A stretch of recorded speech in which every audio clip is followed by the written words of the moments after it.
qiimeynta sheekada filimka waa iyo khubarada fanka Hindiya ka faalooda xidigaha ay siiyeen mashruucan. Filimka waa oo si waali ah ku furmayso waxnimadan waliba nidaamka bambin openka loo yaqaano. Fadlan hadday tahay marka kugu horeysay aad na soo booqato, fadlan subscribe saar channelkayga si aad ula socoto waxyaabaha update-ka ah. qiimeynta sheekada filimka waa iyo khubarada fanka Hindiya ka faaloodan xidigaha ay siiyeen mashruucan. waxaa maanta si tiyaatarada si rasmi ah loo saaray filimka sida weyn loo wada sugayay ee waa kaasoo ah filim dagaal madadaalo dhameystiran leh si weyn ayaa India iyo daafaha caalamka looga wada sugayay mashruucan.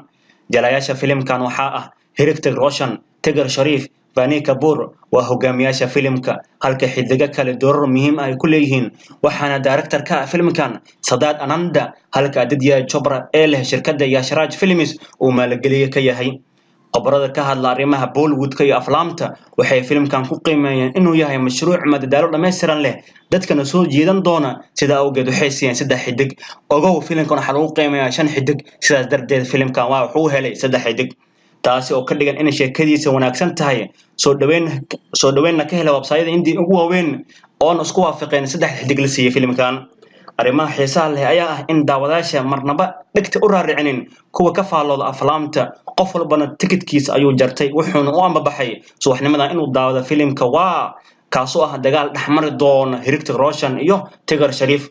dadka fakta hore daawada haddii ay ammaan ugu qubayaan filimka waa oo si waali ah ku furmay subaxnimadan waliba nidaamka bambin openka loo yaqaano. inaba caadi ma ahan Hrithik Roshan iyo Tiger Sharif mashruucoodii waa sidoo gudaha India kaga furmay subaxnimadan xilliga Hindiya waana nidaamka loo yaqaan bambin opening. sida hadeertan wararka sheegayaan mashruucan waa wuxuu ku furmay 85% subaxii hore xilliga Hindiya waana bilaabasho waali ah waliba tooh ayuu ka bilaabasho wanaagsan yahay marka la barbar dhigo balse tooh ayaa tiyaataro badan.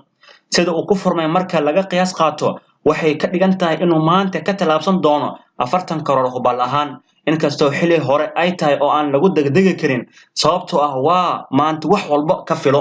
dadka qaar meel ay ka daawadaan ay la yihiin tiyaataradii ayaa buuxsameen banaanka ayay tikidkoodii la fadhiyaan.